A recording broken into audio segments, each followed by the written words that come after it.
Depuis toujours, il est recommandé de choisir un nom d'entreprise dont la première lettre se situe tout en haut de l'alphabet. Amazon, Apple, AT&T.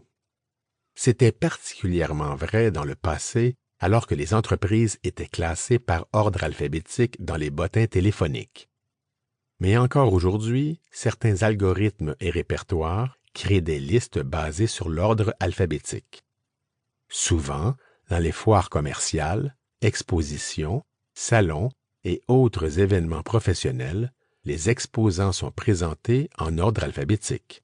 Dans le guide du visiteur, dans la liste des exposants, sur le site web de l'événement.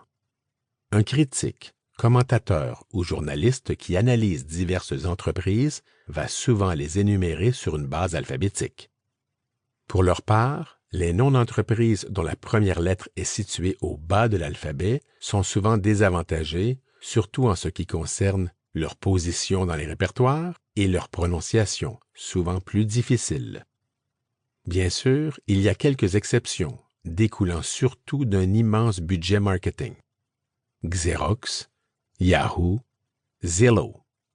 Évitez d'insérer un mot vide dans le nom de votre entreprise.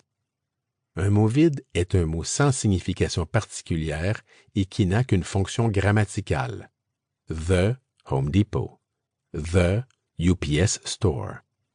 En général, les mots vides perpétuent une vieille façon de nommer une entreprise, n'apportent aucune valeur ajoutée à votre nom d'entreprise, allongent inutilement ce nom et nuisent à la mémorisation du nom par votre clientèle. Les premières lettres du nom de votre entreprise sont parmi les plus importantes pour fin de mémorisation et de rappel. Pourquoi les remplacer par des mots vides? Les mots vides causent aussi des problèmes dans les répertoires. Certains répertoires laissent le nom intact, The UPS Store. D'autres répertoires déplacent le mot vide à la fin du nom, précédé d'une virgule. UPS Store, virgule, The. Enfin, quelques répertoires enlèvent tout simplement le mot vide, UPS Store. Donc, la simple inclusion d'un mot vide entraîne 3 versions différentes de votre nom d'entreprise. Ceci n'est évidemment pas recommandé. Pour sa part, le Service américain des impôts, Internal Revenue Service, ou IRS, omet systématiquement tout mot vide lorsqu'il émet l'identifiant fiscal EIN, Employer Identification Number, en faveur d'une entreprise. Nom de l'entreprise, The Grand Canyon Adventures, Inc. Numéro EIN émis à Grand Canyon Adventures, Inc. Les mots vides forcent souvent les entreprises à réserver au moins 2 noms de domaine, thehomedepot.com et homedepot.com, thenorthface.com et northface.com, theupsstore.com et upsstore.com, thewallstreetjournal.com et wallstreetjournal.com. Enfin, voici 3 points que vous devriez retenir. Point 1.